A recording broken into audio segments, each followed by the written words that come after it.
Donc, la paracha, elle commence. Vaïkra el Moshe, il a appelé Moïse. Vaïdaber Elav, Vaïdaber Hashem Elav, et Dieu lui a parlé. Mais Oel Moed, depuis la tente, que nous on avait traduit par la tente de convocation, ce qui est mieux que la tente d'assignation, les morts pour lui dire. Donc il y a un appel. C'est ça qu'il faut entendre. Il y a un appel. C'est Dieu qui appelle Moshe. Il l'appelle. Il l'appelle d'où? Depuis le Oel Moed. Il y a le Rashi très compliqué, parce qu'il veut comprendre maintenant d'où est-ce que cet appel a eu lieu. Ce qui est intéressant, et tout de suite la Torah, elle va enchaîner, Daber el Béné Israël, tu vas parler aux enfants d'Israël, et tu vas leur dire, Adam, un homme, qui a kriv mikem korban Hashem, qui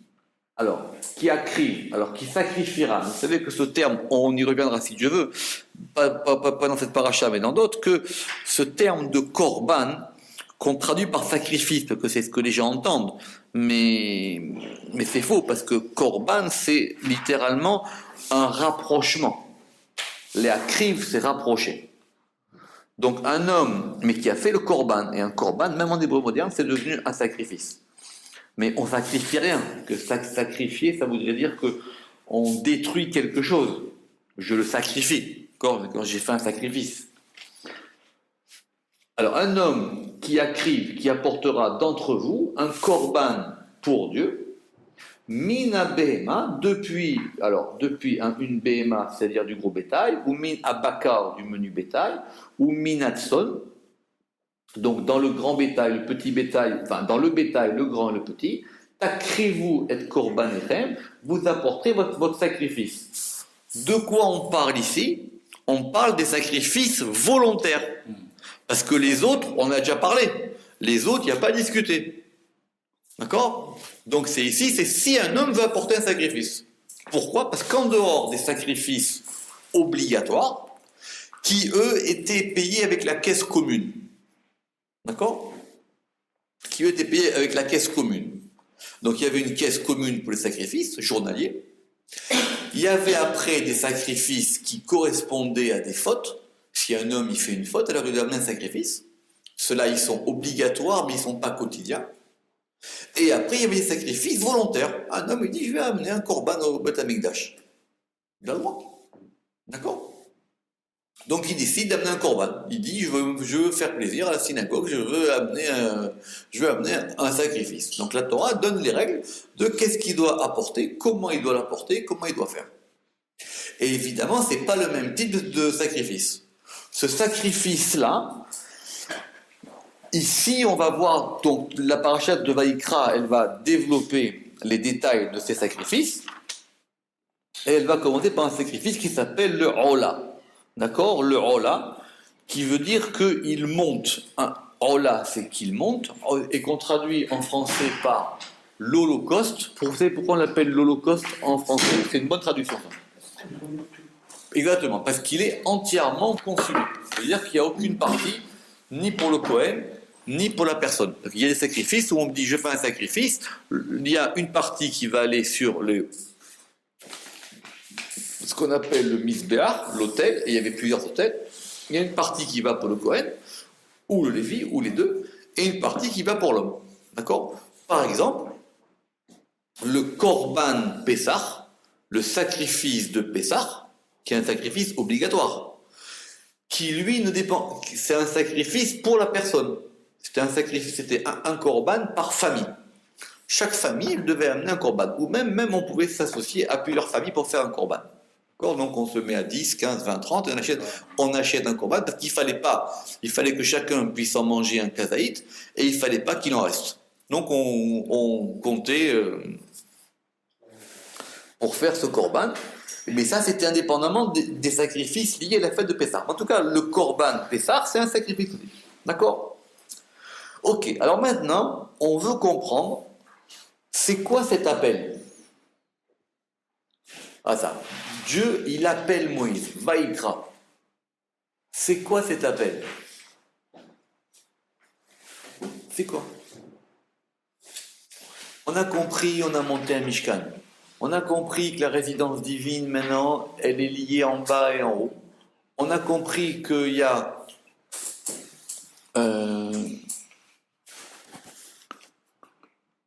donc, on veut comprendre c'est quoi cet appel. D'accord? Hein? Pour qu'il entre dans la tente. Très bien. Ça c'est le pshat. Mais il veut dire quoi? Nous on a compris qu'il y avait effectivement la résidence divine, maintenant ce qu'on appelle la Shekhinah, le fait que Dieu réside. Maintenant il y a une résidence de Dieu sur terre qui s'est fait par cet élément qui s'appelle le Mishkan. On avait vu les Pekoudim la dernière fois. Très bien. Maintenant, quel est le rapport qu'il y a entre cet appel et les sacrifices? Puisque le Vaïkra, c'est à la fois je l'appelle, et à la fois ça va être lié au sacrifice. Si vous voulez, concrètement, on a fait le temple et maintenant on va le faire fonctionner. Donc le fonctionnement du temple, c'est les sacrifices. D'accord? Alors, c'est le sujet de ce soir d'aujourd'hui. Vaïkra el Moshe, donc il a appelé Moïse. Vaïdaber Hachem, et Dieu lui dit, Elav, Vaïdaber Hachem Elav, et Dieu dit vers lui, exactement. Ouais, et Dieu dit vers lui, ouais, c'est ça. Dieu dit vers lui. Mais en El Moed. Rashi, il va tiquer vers ce vers lui. Pourquoi est-ce que la Torah elle a dit Elav? Ça veut dire que c'était adressé qu'à lui. Moïse a entendu et Israël n'ont pas entendu. C'est ça qu'il dit. Ça a été pour lui. Vaïdaber Elav. D'accord. On ne rentre pas ici parce que c'est un autre sujet très complexe. Vous savez que dans le Sefer Torah, le Vaïkra, c'est écrit avec un petit aleph. C'est encore un autre sujet. C'est tout le début du Zohar qu'il n'a pas mis dans le Roc d'Israël normal parce que c'est très compliqué, parce que c'est le secret des Otiyot. Rabbi Chia Patar Ve'amar. Alors pour expliquer ces choses-là, on va avoir un verset très compliqué, qui est un verset du Cantique des Cantiques. Alors ce verset, vous savez que c'est un verset très fameux parce qu'il expliquait longuement dans le Zohar et surtout il expliquait plusieurs fois et de plusieurs façons. Alors il faut comprendre à chaque fois pourquoi on l'expliquait d'une autre façon. Alors, vous savez que le Cantique des Cantiques, on va dire, c'est un homme qui parle à la femme qu'il aime ou à sa fiancée. Alors, Rabbi Chia Patar Ve'amar, et donc maintenant, toujours pareil, pour pouvoir expliquer ce Vaïkra, on va expliquer un autre verset. Bati legani achoti kala. Je suis venu dans mon jardin. Achoti, ma sœur. Kala, fiancée. Donc, pour le moment, on ne sait rien, d'accord? Donc, c'est un homme qui parle, que c'est Bati, je suis venu. Legani, vers mon jardin. C'est peut-être mieux que dans mon jardin. Je suis venu vers mon jardin. C'est pas Begani, c'est Legani. Achoti, ma sœur. Kala, fiancée. Donc, on suppose qu'il parle à la même personne. Sinon, il parle à deux personnes. En tout cas, c'est une femme qui à la fois est sa sœur et sa fiancée. Ariti mori imbesami. Ariti, ça veut dire cueillir. Mori, mort, c'est la myrrhe. Imbesami, avec mon parfum. Ariti mori imbesami. Achalti, j'ai mangé. Yari. Yari, c'est le rayon de miel. Qu'est-ce que c'est le rayon de miel? C'est la couche sur laquelle d'abord on met le miel.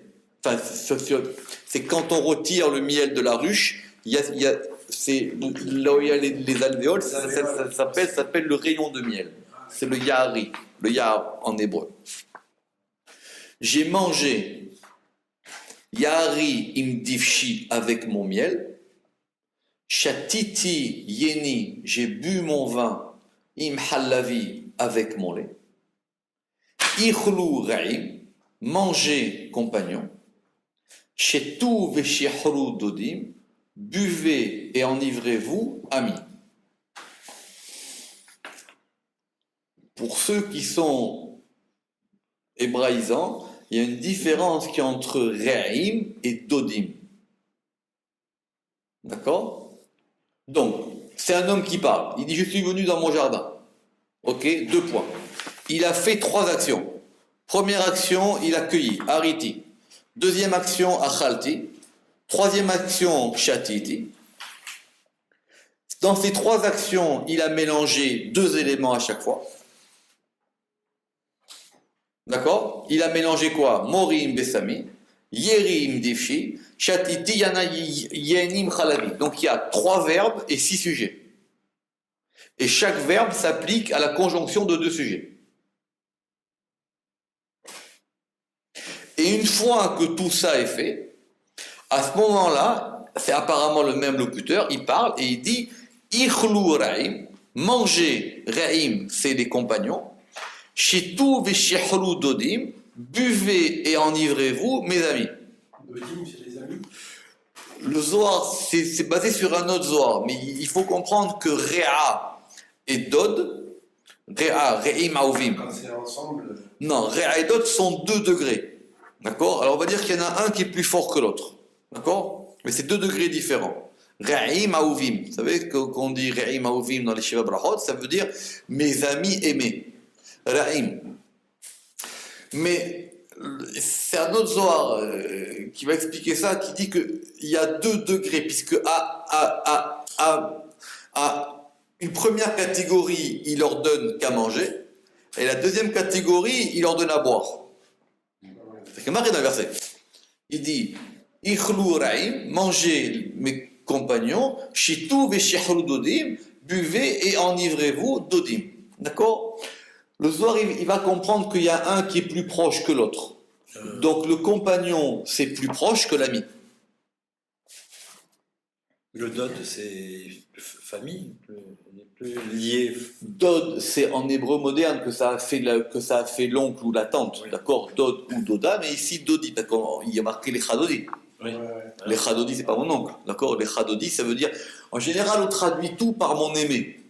Mais il faut distinguer les termes, parce que à chaque fois, c'est différent. D'accord?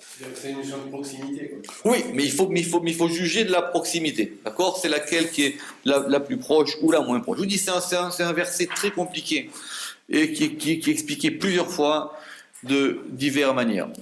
D'accord? Alors, avant de rentrer dans le Sod, Ah, si. Il y a des chaînes. avant de rentrer d'abord dans le sens profond du verset et de comprendre pourquoi est-ce qu'on l'a relié avec cet élément de Vaïkra, il faut d'abord évidemment expliquer le sens simple de ce verset. Le sens simple de ce verset, vous savez qu'on dit que le cantique des cantiques, c'est Dieu qui s'adresse à la fiancée qui est Israël. Et il lui parle. C'est ça, puisqu'il la cherche, il la trouve pas, etc. Et il lui dit, dites-lui que je l'aime, etc. C'est le rapport de Dieu avec Israël. Et Dieu étant l'époux, et Israël étant la fiancée. D'accord? Ce pasouk, il a évidemment été expliqué plusieurs fois, et par le Midrash. D'accord? Donc, l'explication la plus pshat, qu'on retrouvera tout à l'heure, c'est que même d'après le pshat, même d'après le sens simple, ce verset, il parle déjà des sacrifices. D'accord? C'est ce qui ramène le Mesoudat de David. Donc, on va le lire comme ça. C'est Akadosh Baruch Hu, Dieu qui promet et qui dit Bati legani achotikala, je suis venu dans ton jardin, je résiderai bientôt en ton sein, et je recevrai avec volonté. Alors, on va analyser le verset. Ça veut dire que, avec volonté, ça veut dire que je veux cette chose-là. Mori imbesami, c'est les kétoret, c'est les encens. Puisqu'il y avait des sacrifices d'encens. Mori imbesami, vous savez que la myrrhe, c'est une espèce odoriférante, avec le parfum. Donc, j'ai cueilli ma myrrhe avec mon parfum, c'est-à-dire que je recevrai des enfants. Achalti yeri imdefshi, j'ai mangé mon rayon de miel avec mon miel. Ça veut dire que j'accepterai de nouveau les sacrifices qui seront doux pour moi comme du miel. D'accord? Bon, vous pourrez lire dans le détail. Shatiti yinim halavi, et j'ai bu mon lait avec mon vin avec mon lait, et j'accepterai avec volonté les libations de vin, puisqu'il y avait qu'à un moment, on mettait du vin sur le misbéach, et on mettait même de l'eau. On mettait de l'eau à la fête de Sukkot. Et ça sera pour moi aussi doux que le lait. Et donc maintenant, les prêtres, fils d'Aaron, eux aussi, ils pourront manger des sacrifices. D'accord? Donc ça parle des sacrifices. Le soir, il a une question d'abord, Pshat. Il dit Aïkra la vresha. Aïkra la vresha sefe vela sefe reshe. Il dit mais ce verset, il n'a pas de sens. Son début n'est pas comme sa fin et sa fin n'est pas comme son début. Pourquoi? Parce qu'au départ, on va dire, il y a un homme qui parle. Il dit j'ai fait ci, j'ai fait ça, j'ai fait ci. On a dit il y a 3 verbes, il y a 6 actions. Et après, il dit vous mangez et vous buvez. Quel rapport? D'accord? Donc, le début, c'est un récit, j'ai mangé, j'ai bu, et la fin indique une invitation, puisqu'il invite des gens, il leur dit mangez compagnon, ce qui semble contradictoire. Donc, donc au début, il y a marqué j'ai mangé mon rayon de miel avec mon miel, j'ai bu mon vin avec mon lait, etc., si on veut, et ensuite il dit manger compagnon. Il dit ce verset, il n'a pas de sens. On ne comprend pas ce que ça veut dire. Et même mieux, celui qui invite un autre à manger, si j'invite quelqu'un à manger, je l'invite avant le début du repas. C'est pas une fois que j'ai mangé, je lui dis viens manger. Celui qui invite un autre, quand la nourriture est présentée devant lui. Batar de wahal, une fois qu'il a mangé, et comment est-ce qu'il peut inviter un autre? On a l'impression dans le verset, il cueille, il mange, il boit, et après il dit venez. C'est pas évident. C'est-à-dire quoi? D'abord lui il mange et après il invite les autres. Hein? Oui, d'ailleurs, c'est ça qui est marqué. C'est ça la question du Zohar. Et en plus, s'il a mangé, qu'est-ce qu'il leur donne? Alors les restes. D'accord? S'il a mangé, il leur donne les restes. Or, apparemment, quand il les invite, il leur dit mangez et enivrez-vous. Alors peut-être qu'il y avait plein à manger. Alors lui d'abord, il mange le premier et après, il dit mangez-vous les autres. D'accord? Voilà la question. Voilà la question sur ce verset. Et là, mais. On va voir le début de la réponse du Zohar. Mais, Zakaïn inun Israël. Heureux sont Israël. En fait, quand on dit heureux, mais on pourrait dire méritant. Pas pourquoi on traduit toujours Zakaïn par heureux. Mais c'est méritant aussi, parce qu'un Zakaï, c'est un sadique. Oui, mais c'est en araméen ici. Car le Saint béni soit-il, il a voulu les purifier. Et il les a voulu plus que les autres peuples idolâtres. D'accord? Bon, c'est une idée importante dans le Zohar que le fait que Dieu il veuille Israël, c'est quelque part un mystère. C'est pas lié à un véritable mérite d'Israël. C'est vrai qu'on va dire Israël, ils ont le mérite des patriarches. Ils ont le mérite d'Abraham, Yitzhak, Yaakov. Mais même dans la Gada, on dira, à propos d'Abraham, comment Dieu il a choisi Abraham? Pourquoi? Bon, on va dire, ok, Abraham, il avait un mérite extraordinaire. Mais ce mérite, d'où il vient? Qu'est-ce qui fait qu'un homme, dans une génération, il va se lever et il va dire, moi, je veux rompre avec le monde? Comment il va dire qu'à un moment, il dit, moi, je suis d'un côté, le monde est de l'autre? Qu'est-ce qu'il a, cet homme? C'est peut-être Dieu qui l'a choisi. C'est une question classique. Mais est-ce que c'est la volonté d'Israël ou est-ce que c'est la volonté de Dieu? Le Zohar, il va dire souvent que c'est Dieu, que c'est un mystère, que c'est Dieu qui a choisi Israël, indépendamment même du mérite d'Israël. Donc ici, il dit que Israël, ils ont un mérite parce que Dieu les a choisis. C'est pas lié eux-mêmes forcément à eux. c'est clair qu'on va avoir un mérite, c'est clair qu'on va s'appuyer sur le mérite, c'est clair qu'on va dire Abraham, Israël, Yaakov, Yosef, Moshe, tout ce qu'on veut. Mais au départ, il y a une volonté de Dieu. Il y a une volonté de Dieu vers Israël.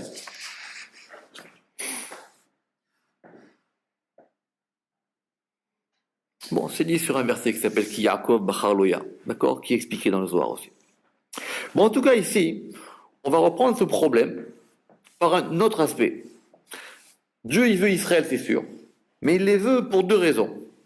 D'abord, il veut les purifier. Or, pour les purifier, il faut mettre en place des sacrifices.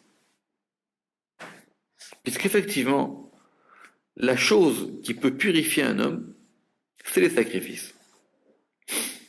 Sans sacrifice, il n'y a pas de purification possible. On peut trouver des ersatz, on peut essayer de faire avec ou sans, mais il n'y a pas comme un sacrifice. C'est pour ça d'ailleurs qu'on prie pour que le temple soit reconstruit. Donc ici, quand le Zohar il a dit que Dieu il a voulu les purifier, c'est-à-dire c'est toujours on ne perd pas de vue notre sujet, c'est que Dieu il a voulu les purifier par les sacrifices.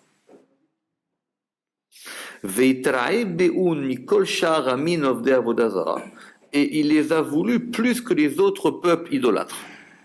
Pourquoi? Parce qu'Israël, de par cette proximité avec Dieu, ils font, ou ils doivent faire, ou ils devraient faire, ce qu'il faut, c'est à tous les niveaux, où ils devraient faire, où leur mission serait d'être ceux qui appliquent l'unification de Dieu dans le monde. C'est eux qui doivent unifier Dieu avec le monde. C'est le Yichud Ha'elyon, il dit le Ramak. C'est-à-dire faire en sorte qu'il y ait une présence divine de Dieu sur terre. C'est la tâche d'Israël. On peut la voir de façon négative. Ça veut dire, puisque c'est pour ça qu'on nous en veut, c'est qu'on a un rapport particulier avec le divin. Mais c'est enfin du côté du peuple élu, alors que c'est plutôt un en tout cas, ce lien ici, il va se jouer dans cet élément qui s'appelle les sacrifices. Pourquoi? Parce que parmi Israël, le but d'Israël, c'est d'opérer un yichud. D'accord? Vous savez l'exemple le plus simple. Alors ici, il veut dire. D'accord? Donc maintenant, il les a désirés plus que les autres peuples. Parce qu'effectivement, Israël, ils ont cette capacité. Alors peut-être qu'il leur vient. Encore une fois, c'est pas tranché. Ils ont cette capacité qui peut leur venir de leur patrimoine historique, d'accomplir ce que le Ramak il appelle le Yichud Ha'elyon.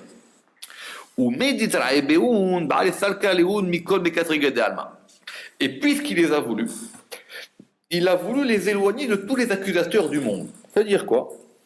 Que unifier le monde, c'est pas vouloir tout unifier. C'est qu'on peut pas unifier le mal.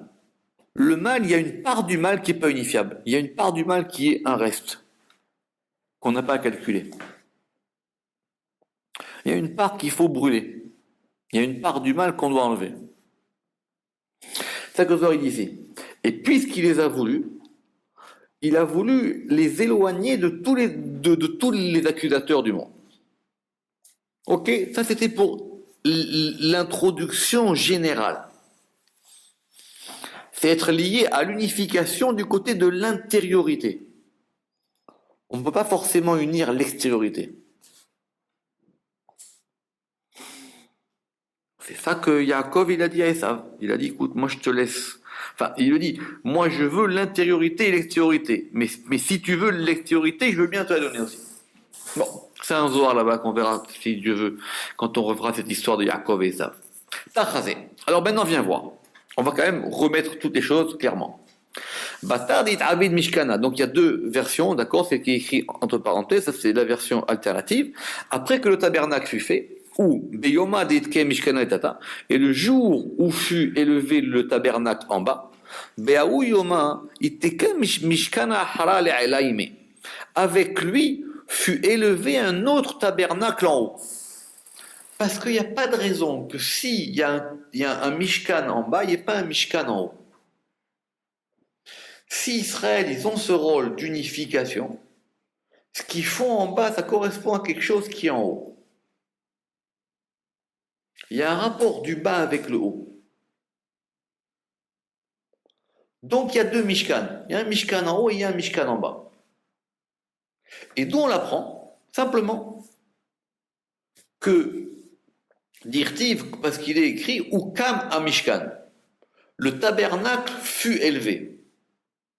Stam, simplement. Là-bas, Rashi va poser un problème parce qu'il va dire, mais ça veut dire quoi, il fut élevé? On a l'impression qu'il s'est élevé tout seul, quoi. Ukam, il s'est levé tout seul. D'accord? C'est-à-dire, c'est ce que le Rashi va dire, c'est que Moshe, il a mis tous les éléments. Vous savez que personne ne pouvait assembler, c'est dans la paracha de Pikoud, et qu'ils n'arrivaient pas à assembler les poutres. Ils n'arrivaient pas à assembler les poutres. Et donc Moshe il est venu et ça s'est fait tout seul. D'un coup, ça s'est fait. Ça s'est assemblé. Donc il dit, il y a un Mishkan en haut et il y a un Mishkan en bas. C'est peut-être chaque personne qui était là qui est devenue un tabernacle. Ça, c'est la version, c'est vrai aussi. Mais c'est vrai aussi dans l'intériorité. Mais on a quand même besoin d'un élément matériel qui s'appelle un tabernacle. Après, parce qu'il y avait marqué là-bas, je résiderai dans vos cœurs. C'est connu. C'est-à-dire, c'est le cœur qui est un tabernacle. Mais ce cœur qui est un tabernacle ne peut pas enlever le vrai tabernacle. La preuve, c'est que nous, on a besoin de ce tabernacle. Que ce qui permet de relier les cœurs, c'est le tabernacle. On a besoin de ça. Maïmonide, il aurait peut-être voulu dire, bien que ce soit pas évident, que ce tabernacle, c'est pas évident que ce soit nécessaire. D'accord? Bon, c'est une histoire connue. Après le Zohar, non, c'est nécessaire. On ne peut pas rester sur le côté simplement spirituel des choses. Il y a un côté matériel des choses. Pourquoi tout a été détruit? Ah, parce qu'après, nous, on n'est plus capable de faire ça. C'est plus compliqué. Nous, on n'est plus capable. On a plus ce niveau. On a plus ce niveau. On n'est plus capable d'opérer cette unité-là dans le monde. On n'est plus capable de ça. Donc il n'y a pas de Non, doucement. Pour le moment, on a dit que quand le jour où le Mishkan en bas il a été fait, il y a eu en même temps un Mishkan en haut. D'accord? Et même en haut, dit le Ramak au nom du Midrash, qu'il y a un Mishkan en haut, et là-bas il y a le Malach Michael, et lui aussi là-bas il fait des corbanotes. D'accord? Que même en haut il y a un principe de Mishkan. Et ce jour-là, ça a été la joie de Koucha Berichou, ça a été la joie de Dieu. Pourquoi? C'est quoi cette notion de joie? Parce que la joie, c'est justement l'union de ces deux forces. C'est l'union du haut et du bas. C'est l'union du principe, en termes de sphirot, de Tiferet et Malchut, et c'est l'union du masculin et du féminin. C'est l'union de... Puisque vous vous rendez compte, on veut maintenant relier le haut avec le bas. Or ça s'appelle Chet Bata de Kouchebro, c'est-à-dire c'est la joie de Dieu. Alors, et donc maintenant, quand ce tabernacle fut érigé, qu'est-ce qui est écrit? Et marqué que Moshe ne put pas aller dans la tente de révocation. À cause de ce que je vous ai dit tout à l'heure, c'est qu'effectivement, il y avait dessus une nuée et que Moshe ne pouvait pas rentrer. Alors, qu'est-ce qui s'est passé? Quand Dieu il a vu ça, il a dit Uma, ce Mishkan, il a été élevé par la main de Moïse, et lui, il est à l'extérieur. Tout de suite, il a dit, Vaikra el Moshe. Tout de suite, il a appelé Moshe. Donc, c'est Dieu qui appelle Moshe et qui lui dit, maintenant, tu vas rentrer dans le Mishkan. D'accord? Donc, le Vaikra, il indique quoi? Le Vaikra, il indique, je t'appelle pour que tu entres. Je t'appelle pour que tu entres. Or, cette entrée-là, c'est la même entrée que Batil et Gani. Je suis rentré dans mon jardin. Maintenant, qui rentre? C'est qui? C'est quoi le jardin? C'est quoi maintenant? Mais le Vaikra, l'appel de Dieu, c'est un appel pour que Moshe il entre. Pourquoi? Parce que le fait que Moshe il entre dans le Mishkan maintenant, ça va enclencher un nouvel étage de force. Ça va enclencher un nouveau processus. Il y a eu le processus de la confection, il y a eu le processus de l'édification, et maintenant il va avoir le processus du fonctionnement. C'est trois éléments distincts. Et pour que ça fonctionne, on a besoin que Moshe il rentre dans le Mishkan. Pourquoi il ne pouvait pas entrer? C'est une question que Rashi va se poser, parce qu'il dit que Dieu, comment maintenant, il construit et Dieu lui ferme la porte au Mishkan. En tout cas, c'est très compliqué, mais on va dire que l'une des explications, c'est que c'était pour montrer une étape, quoi. Donc maintenant, cette chose-là, elle est parfaite, elle est entourée d'Aanan, et maintenant, pour passer à l'étape supérieure, il faut que Moshe, il entre à l'intérieur. D'accord? C'était une épreuve, le Haman? Non, c'est pas une épreuve. On parle pas d'épreuve pour Moshe. Moshe, il a eu des... Vous savez, Moshe... Non, c'est-à-dire, si Moshe rentre pas, ça peut être quoi? D'accord, on la vie. Non, mais... Non, c'est un problème de fond. Les gens, ils croient, hein, bien que pour Moshe, c'est particulier. Mais même Moshe, il s'est construit lui-même à travers des étapes dans sa vie. Bien qu'on dit que dès qu'il était petit, il y avait marqué Kitov. Dès qu'il était bébé, il y avait marqué qu'il était bon. Le Midrash, il dit que, Zohar, il dit que tout de suite, il avait une Neshama Tov. Mais même le Ramban, il va dire que il a mis du temps avant d'avoir son degré spirituel, Moshe. Il a travaillé. Ça s'est pas fait comme ça. Donc, chacune des choses qui se passent dans la Torah, Moshe, c'est pas un personnage statique, c'est un personnage qui est dynamique, qui évolue. À chaque fois, c'est pas des épreuves. Ce qu'on appelle les épreuves chez Abraham, c'est qu'à chaque fois, ça va être des éléments qui vont opérer des césures et qui vont lui permettre de monter. Moshe, c'est pas pareil, c'est un autre dynamisme. Parce que Moshe, c'est pas un patriarche. D'accord? Mais Moshe aussi, il a des moments où il va apprendre des choses, où il va recevoir plus ou pas plus. D'ailleurs, on l'a vu. C'est qu'une fois qu'il a reçu la Torah au Mont Sinaï, ça l'a transformé. Puisque maintenant, on a dit qu'il avait un keren or, qu'il avait un halo de lumière, enfin un keren, un écran de lumière autour de lui. Donc Moshe aussi, il va aller progressivement. Donc ici, c'est aussi, même pour Moshe, c'est une étape. Même pour Moshe, c'est une étape maintenant. D'accord? Donc maintenant, Dieu, il appelle, et il lui dit, et il l'a appelé. Amar le Moshe. Et il lui a dit, Moshe, il dit, l'inauguration d'une maison, elle se fait par une séouda. L'inauguration d'une maison, elle se fait par un repas. Pourquoi? Parce que Dieu, il appelle et il lui dit, le verset 2 qu'on a lu tout à l'heure, il lui dit, un homme parmi vous qui apportera un sacrifice à Dieu. Donc le Zohar, il a lié le Vaïkra avec les Korbanot. Je t'appelle pour t'expliquer un principe maintenant que tu ne connaissais pas. Ce principe, c'est le principe, le Rama qui va dire, du sacrifice, ou même, si on veut être précis, du sacrifice volontaire. Un homme qui veut apporter un sacrifice à Dieu.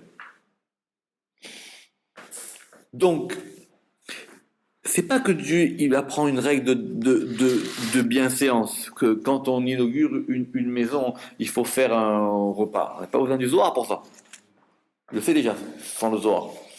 Il veut lui expliquer que maintenant, cette inauguration du Mishkan, elle doit se faire avec une étape supplémentaire.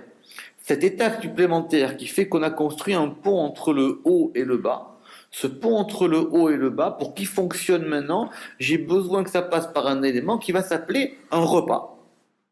Et un repas, c'est comme un sacrifice. Ça veut dire quoi simplement? Ça veut dire que je vais prendre des éléments, minéraux ou végétaux ou animaux, je vais les manger quand moi je mange, et en transformant cette énergie, comme ça il explique le Ramak les règles de Kashrut, et cette énergie qui est dans l'élément, je la prends, je vais la faire mienne, et elle va me donner une force vitale. C'est ça manger. Malheureusement, on a oublié ça aujourd'hui. On pense que manger, c'est se nourrir. Mais c'est pas ça. Manger, c'est prendre des forces. C'est prendre à tous les sens du terme. Et quand je prends cette force-là, j'ai opéré dans la nature une combinaison de forces. Il y avait une pomme qui venait d'un arbre, et cet arbre, j'ai pris cette pomme, je l'ai mangée, et cette pomme, je l'ai assimilée, ou en tout cas j'ai pris une partie de l'énergie de cette pomme qui venait d'un élément qui lui vient, que cette pomme aussi, elle a en elle une force. Si j'ai fait la beracha, c'est encore mieux, parce que ça veut dire que maintenant j'ai pris cette énergie comme il fallait. Si j'ai pas fait la beracha, c'est-à-dire qu'encore une fois, j'ai un autre problème. Mais j'ai pris cette énergie, et cette énergie maintenant va me permettre, moi, de vivre et de devenir plus grand. Ou en tout cas, de faire des choses. Le principe du korban, c'est plus compliqué, mais c'est pareil en gros. Simplement, c'est par rapport à Dieu. Je prends un élément de la nature. Cet élément de la nature, je vais l'amener en korban. Et donc, en fin de compte, je vais rapprocher des éléments. Donc ça que Dieu lui dit, il dit maintenant voilà, si on veut que cette maison elle fonctionne, il faut que ça passe par un élément qui s'appelle le korban. Alors, à Daoud Irtiv, c'est pour ça qu'il est écrit, Bati legani achoti kala. Je suis venu dans mon jardin, ma sœur, ma fiancée. Ce verset, il parle de ça. Ve'aukmoa aikra, et ce verset a été établi. C'est-à-dire qu'on a vu que ce verset-là, cet homme qui vient dans le jardin, et en venant dans le jardin, il fait des actions, il lit des éléments, et on verra après les gens qui l'invitent, ça parle des sacrifices. Voilà l'introduction du Zohar pour comprendre c'est quoi un sacrifice et comment ça fonctionne. Parce que rappelez-vous que dans le verset, il y a 3 actions qui correspondent à 3 jonctions. On a mis ensemble des éléments. Il y avait des éléments séparés dans la création, et il y a un locuteur qui prend ces éléments et qui va les lier. Aval. Donc il dit, le pshat qui dit que ce verset parle des sacrifices, on le sait déjà. Donc on ne parle pas de ça maintenant. Ça on le sait déjà. On n'est pas aux uns, il y avait déjà Rashi qui l'expliquait, il y avait déjà le Midrash qui l'expliquait, on le sait déjà. Maintenant, qu'est-ce qu'on veut apprendre de plus de ce verset? Aval. Bati legani. Je suis venu dans mon jardin, d'un Gan Eden del Ela. C'est le jardin d'Éden d'en haut. Autrement dit, on n'est pas en train de parler d'une action en bas, on est en train de parler d'une action en haut. Le Mishkan d'en bas, il dépend du Mishkan d'en haut. Toute la difficulté, elle est là. Pourquoi est-ce qu'on n'a pas dit que c'était le jardin d'en bas? Nous, on a dit que le Mishkan était la résidence divine d'en bas. Ici, on dit que c'est la résidence divine d'en haut. D'où cette note compliquée du Ramak. Puisque c'est Dieu, enfin c'est Moshe, qui parle à un élément féminin. Le Ramak, il pense comme le Zohar, que c'est Moshe qui parle. Bati legani, c'est Moshe qui parle. C'est Dieu qui lui dit viens, et c'est l'action qu'il fait. Je suis venu dans mon jardin, c'est Moshe qui parle, c'est Moshe qui raconte la suite de Vaïkra. Dieu l'appelle, il raconte. Donc qu'est-ce qu'il a fait? Il dit je suis venu, moi Moshe je suis venu. Dans un endroit qui s'appelle le jardin. C'est quoi Gani? C'est le jardin en haut. En rentrant dans le Mishkan maintenant, et en apportant des sacrifices, maintenant je suis rentré dans le jardin. Vous aurez dit c'est quoi? C'est le jardin d'en haut. Et en rentrant dans le jardin d'en haut, en rentrant dans le jardin d'en bas, je rentre dans le jardin d'en haut. C'est comme si vous aviez un jardin d'en bas qui est au-dessus d'un jardin d'en haut. Il y a 2 Gan Eden d'après le Zohar. Il y a un Gan Eden en bas et un Gan Eden en haut. C'est marqué le Gan Eden d'Elela. Alors, à qui il parle maintenant? Il parle à une femme et il lui dit Achoti Kala. Tu es ma sœur et tu es ma fiancée. Alors, comment est-ce qu'on peut être à la fois sœur et fiancée? C'est un grand problème. Comment on peut être à la fois sœur et fiancée? Ça dépend du degré. La sœur, c'est qu'on est du même degré. D'accord? La fiancée, c'est qu'il y a un élément masculin et un élément féminin dans lequel un est le mari et l'autre est la femme. Frère et sœur aussi. Le Zohar, il dit que c'est ça qu'Abraham, il a dit à Pharaon quand on lui a pris Sarah. Vous savez que Sarah, elle avait été kidnappée, et il lui a dit, c'est ma sœur. D'accord? D'après le Pshat, c'est compliqué parce que c'était pas sa sœur, mais c'était sa cousine. En tout cas, ils étaient en lien familiaux, donc il n'a pas vraiment menti. Puisqu'ils ont un c'est sa demi-sœur. Sarah, c'est la demi-sœur d'Abraham. D'accord? Puisqu'ils ont le même père, mais pas la même mère. D'accord? Donc il a dit, c'est ma sœur, mais le Ramban, il va ramener, et Zohar aussi, que c'est ta sœur dans le sens où ils sont eux-mêmes du même degré. Abraham et Sarah, c'est le même degré, ils sont ensemble. C'est le principe de la sororité. Ils sont ensemble, c'est comme la fraternité, mais avec un élément masculin et un élément féminin. Donc le degré de Achoti, c'est que d'abord on est sœurs. D'abord on est frères et sœurs. Ça veut dire que d'abord, la Shrina et moi, on est côte à côte. C'est moi et la Shrina. Il y a Moshe et la Shrina. On est là face à l'autre. Et maintenant, il y a un deuxième degré où je suis moi au-dessus de la Shrina, et donc c'est moi le masculin et elle le féminin dans un rapport maintenant d'homme à femme. C'est pour ça qu'il dit Achoti Kala. C'est les deux degrés à la fois. C'est à la fois et ma sœur et ma fiancée.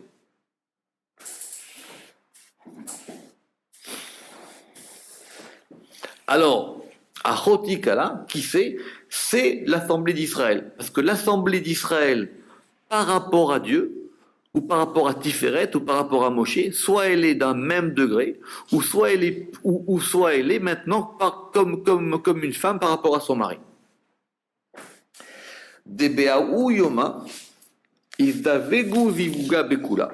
Parce qu'en ce jour, le jour où Moshe il est rentré dans le tabernacle, ça a provoqué des unions partout, dans tout. Ça veut dire que le fait que Moshe il rentre dans le Mishkan maintenant, où les sacrifices vont être inaugurés, ça va maintenant provoquer une union entre le haut et le bas. Ce qu'on avait avant, ce n'était pas une union. Ce qu'on avait avant, c'était simplement un lien. C'est comme si on avait construit une échelle. Maintenant, on va la faire fonctionner, cette échelle. J'ai un conduit. Maintenant, ce conduit, je vais l'alimenter. Or, pour alimenter ce conduit, je vais devoir unir des choses qui vont créer un ensemble de forces. C'est ça que le Zohar dit. Qu'est-ce qui s'est passé? D'abord, ça a créé une union en haut, dans le jardin d'Éden.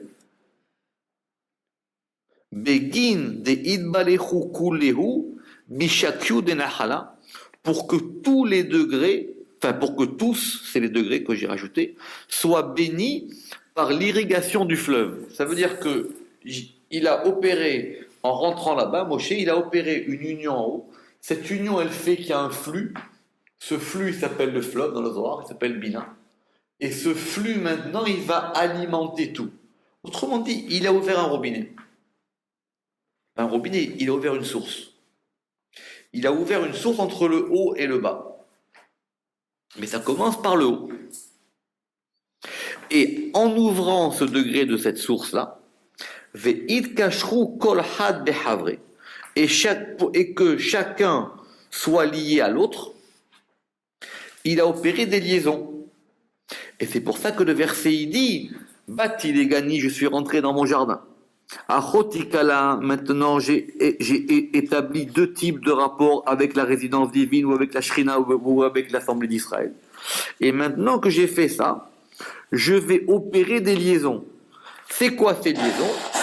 C'est j'ai cueilli la myrrhe avec le parfum, j'ai mangé le rayon de miel avec le miel, j'ai bu le vin avec le lait. Et tous les méfarchim, ils vont essayer de comprendre c'est quoi la myrrhe, et c'est quoi le lait, et c'est quoi le rayon de miel, et c'est quoi ça. Le Ramak, il dit écoutez, c'est pas la peine. Chacun, il va dire ce qu'il veut. Simplement, on a uni les sphirotes. Voilà. Retenez juste cette idée-là. Pas la peine. On peut chercher, il y a des gammatriotes dans le Harizal, etc., pour comprendre c'est quoi ces éléments. On a uni ces éléments. On les a unis par 3 degrés, à chaque fois 2 par 2. C'est ça que Shlomo HaMelech il a dit. Shlomo HaMelech il a expliqué cette liaison qui se faisait. Quand le roi il rentre dans le jardin, dans le Gan, en rentrant dans le jardin et en inaugurant ce principe de Achoti Kala, il va maintenant opérer des liaisons. Retenez simplement qu'il y a 6 éléments. Il y a 6 éléments. Il y a 6 éléments, et ces 6 éléments, ils vont être coordonnés 2 par 2. D'accord? Dites-vous qu'il y a 6 sirotes. Chesed, Gvura, Tiferet, Netzach, Od, Yesod. D'accord? Dites-vous que c'est comme ça. Donc maintenant, en rentrant dans le jardin et en faisant ces éléments-là, je vais déclencher ce fleuve qui s'appelle le Nahala, qui s'appelle la Bina, si vous voulez, en termes de sphirotes. Et maintenant, tous vont être irrigués par la source du fleuve. Alors, ça veut dire quoi maintenant? Mangez, compagnons, buvez et enivrez-vous, amis. Kol ainun diltata, tous ceux d'en bas. Ça veut dire que le mouvement, il est de haut en bas. Ça veut dire que il a déclenché une union en haut. Cette union en haut, en rentrant dans le jardin d'en haut, c'est ça qu'il a dit le Zohar, elle va provoquer un flux. Et ce flux maintenant, il va nourrir ceux qui sont en bas. Donc c'est pas un homme qui est à table, qui mange et qui après invite les autres. C'est un degré qui est en haut, et quand ce degré en haut, il fonctionne, alors il donne à manger au degré qui est en bas. C'est ça qui veut dire le verset. C'est comme ça qu'on a répondu à la question. Pourquoi? Parce que l'inférieur, il dépend du supérieur. La ramification, elle dépend de la racine. Simple. Si tu as une mauvaise racine, tu auras des mauvaises branches. Mais il faut commencer par attaquer la racine.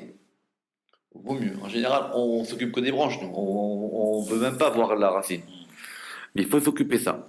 Et donc, du coup, Vekulo Anpin, et maintenant toutes les ramifications, ou tous les mondes, Kulhu Idbarechu Veitazanu, toutes les ramifications, tous les mondes, toutes les ramifications, si c'est au féminin, toutes elles ont été bénies et nourries. Kad Ilin Idbalechu Leela, quand ceux-ci ont été bénis en haut.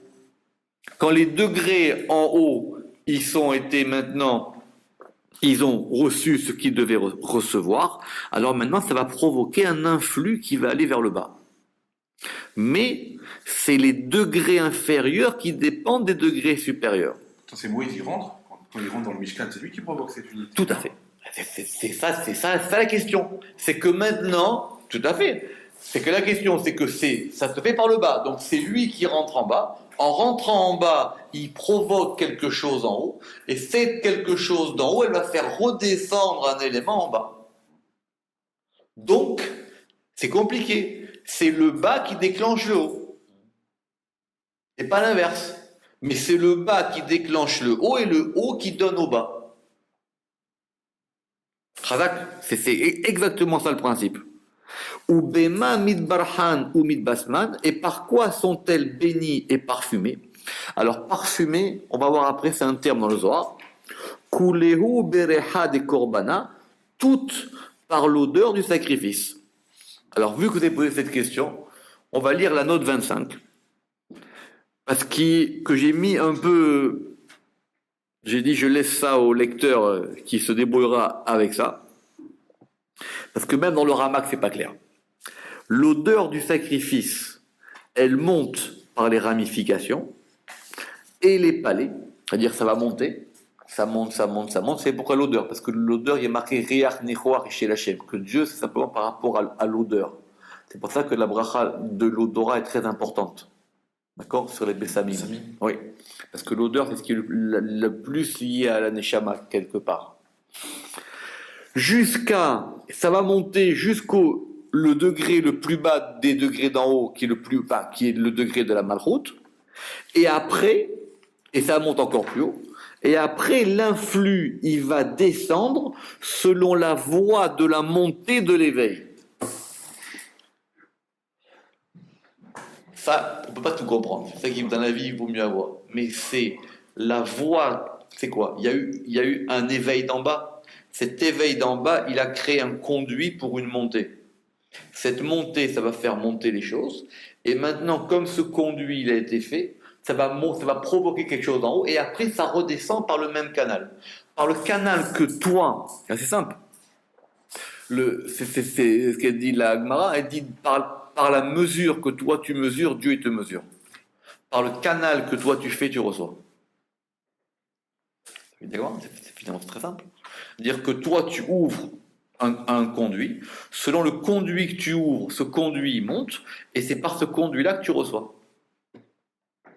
Donc si tu ouvres un petit conduit, eh ben, tu as un petit conduit. Et ça se passe par ce degré qui s'appelle l'odeur du sacrifice. Reach nechoach ishel Hashem. C'est par cet élément qui monte. Tachazé, viens voir. Besha'ata denarta kneset Israël ashra diura be'ara. Au moment où l'assemblée d'Israël, elle descendit pour établir sa demeure sur terre. Kutsha berechu amarla aikra. Dieu, il a dit à la Shrina, Bati legani achotikala. C'est maintenant, alors c'est compliqué, mais on va dire que le soir, il voit le verset d'une autre manière. C'est Dieu qui parle à la Shrina. Il lui dit, voilà, moi, je suis rentré dans le jardin, et maintenant, toi, tu vas te descendre en bas. Pourquoi?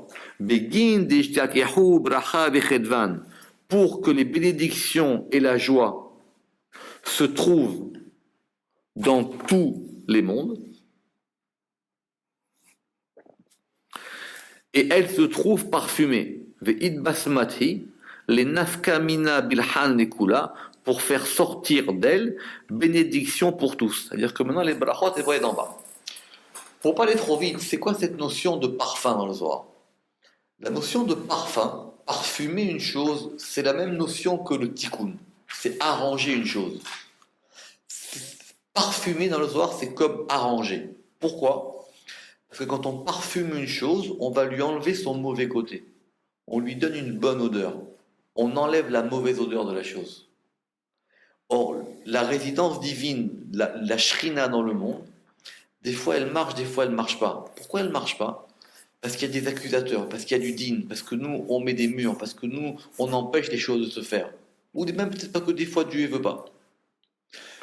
Et donc, pour arranger cette chose-là, il faut qu'on lui enlève le din, il faut qu'on lui enlève de la rigueur. Comme quand on met de l'eau dans le vin. C'est la méziga aussi.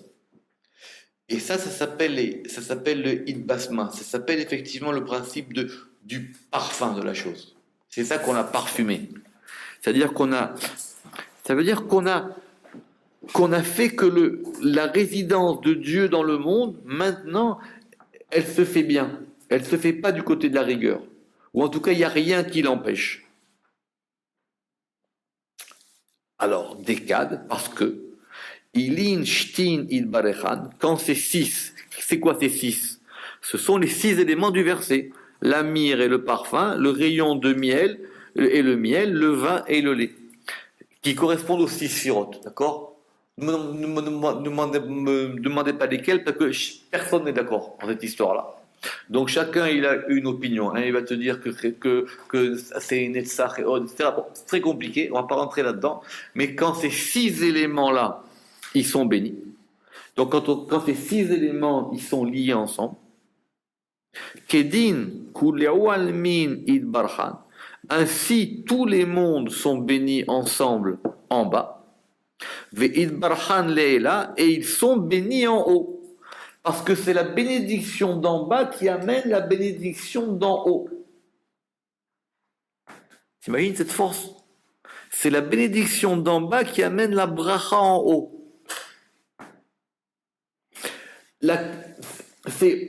Le principe du sacrifice, c'est que c'est un élément en bas qui va déclencher une bénédiction en haut et qui va bénir et l'en bas et l'en haut.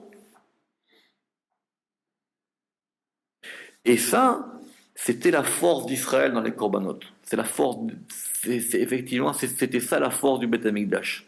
C'est pour ça que le Beth Amikdash, c'est l'élément le plus important pour nous. C'est pour ça que Tisha B'Av, c'est le seul jour où on pleure vraiment. Parce que c'est ça qu'on a perdu.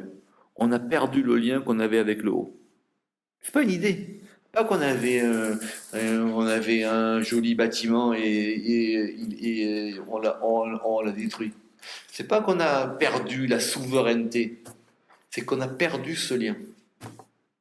On a perdu ce lien. Cette chose-là, on l'a perdue. Tout ce qu'on fait, c'est par rapport au Beth Amikdash, tout ce qu'on fait. Tout.